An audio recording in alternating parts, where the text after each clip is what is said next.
자, 베게너라는 사람이 대륙이동설을 얘기했잖아요. 이 대륙이동설은 많은 사람들로부터 원인이 무엇인지 밝혀내지 못했기 때문에 인정을 못 받다가 영국의 과학자 홈스라는 사람이 이 대륙이 움직이는 것은 바로 지각 가운데 있는 멘틀 때문이다 라고 하면서 이 멘틀에 의해서 대륙이 이동한다. 그래서 멘틀의 대류설을 이야기해요. 이건 뭐냐면 우리 지각 이렇게 있잖아. 지각이, 그치? 지각이 이렇게 있으면 이 지각 밑에 멘틀이 있잖아요. 그 멘틀이 이렇게 움직이면서 지각들이 이렇게 움직인다. 멘틀에 의한 것이다. 대류라고 하는 것은 뜨거워진 공기는 뜨거워진 것은 위로, 찬 것은 아래로 가는 어떤 확장의 개념인데, 그래서 멘틀이 대류된다라고 홈스라는 사람이 얘기했어요. 그래갖고 이 홈스라는 사람이 얘기하고 나서 다시 이제 과학자들이 지각이 움직이는 거에 주목을 하기 시작해요. 그러면서 실제 해저가 확장되고 있는 현상들을 발견하게 돼. 대표적인 게 바다 가운데에, 자, 대륙 지각이 이렇게 있고 해양 지각이 이렇게 있으면 바다 가운데에 이렇게 계곡이 있는 거야. 이 계곡이 이 바다 속에서 새로운 지각이 형성이 되는 곳을 발견했어요. 이렇게. 이것을 뭐라고 하냐면 우리가 해령이라고 해. 해령. 그리고 이 지각이 쭉 가다가 이런 대륙 지각을 만나면서 이 대륙 지각이잖아요. 대륙 지각. 이 지각을 만나면서 이 대륙 지각과 요 해양 지각이 만나는 요 깊은 골짜기, 이 구멍을 우리는 해구라고 하거든.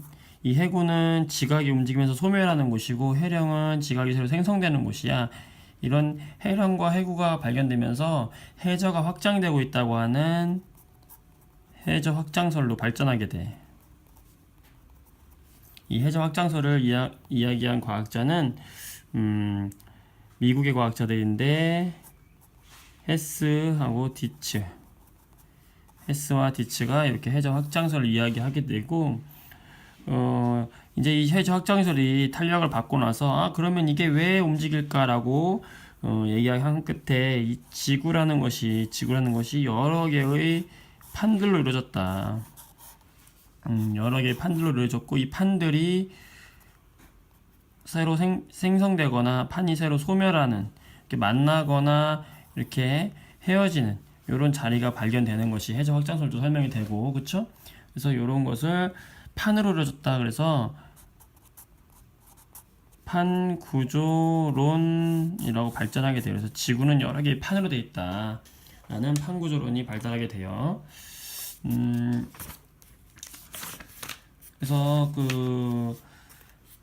이제 우리 지금 교과서를 보게 되면 80쪽에 보게 되면 이렇게 대륙 이동설부터 판 구조론까지의 내용이 이렇게 잘 나와 있어요. 이렇게 보면 대륙 이동설을 거쳐서 멘틀 대류설을 거쳐서 해저 확장설을 거쳐서 판 구조론까지 내용이 잘 나와 있으니까 여러분들이 책을 한번 살펴보면 될 것 같고, 이런 판 구조론 때문에 일어나는 판의 경계에서 과연 어떤 일이 일어나느냐. 자, 교과서 83쪽에 보면은 전 세계의 주요 판들이 있어요. 여기 가운데 태평양을 이루고 있는 태평양 판이 있고, 여기 우리나라가 지금 우리나라 지금 여기 있거든요. 대한민국이. 우리나라는 지금 유라시아 판에 속해 있어요. 이런 유라시아 판과 이런 유라시아 판이거든 이게. 이 유라시아 판과 유럽과 아시아 판이라는 거예요. 이 태평양 판에 경계에 일본이 있고 그다음에 우리나라가 있단 말이에요. 그리고 미국, 아메리카 판 근처에 이렇게 오스트레일리아 판, 아프리카 판, 여러 판들이 있고, 이 판이 경계에서 판이 생성되거나 소멸되고 있기 때문에 판끼리 부딪히잖아. 그러다 보니까 뭐가 일어나냐면 지진과 화산 활동이 많이 일어나요. 그래서 전 세계에서 화산이 많이 일어나는 지역을 묶어놓은 걸 화산대라고 하는데, 화산이 일어나는 지역을 보면은 이렇게 태평양 주위, 그렇죠? 이런 유라시아 주위 이런데 화산이 많이 일어나고, 지진 역시